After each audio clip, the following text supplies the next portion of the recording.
done seen it all, oh my God. You see, what style is what sets you apart, what adds a little bit of your flavor, a little tang, something different. Now, it can be perceived as lame, boring, geeky, nonsensical, but it just might work. What I'm advocating for is to stand up, so look like a fool.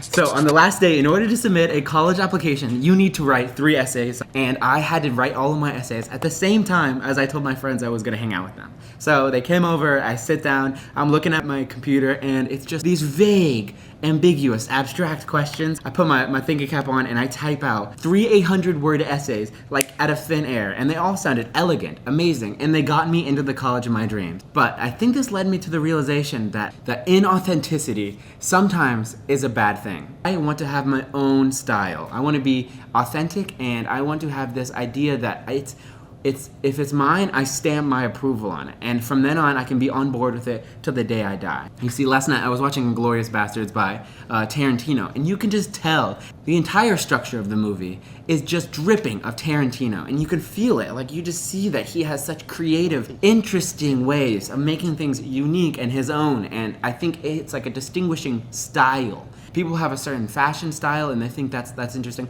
I like that, but I want to take that 5 steps further.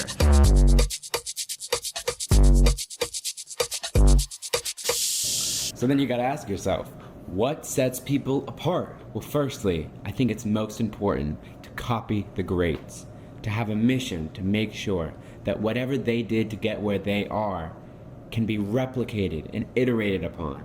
And I think this process can take 10, 15 years. But once you finally get strong enough with the basics, then you get to manipulate. You get to play with these toys.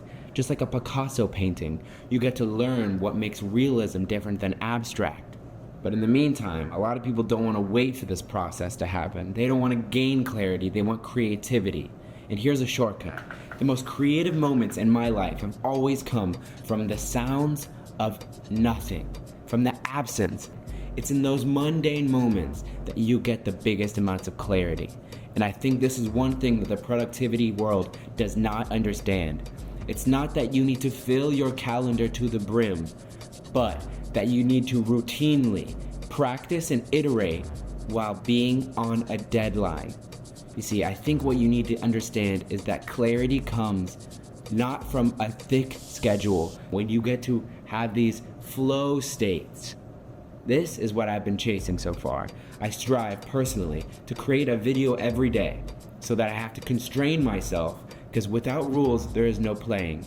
And secondly, to give myself time to not fill my head with YouTube, with Instagram Reels, with all these mind-numbing music sounds, just blank, audio, static. It's exhausting to listen to, and it exhausts your brain. You won't have time to come up with creative, cool, stylistic ideas if you don't give yourself the time in the first place.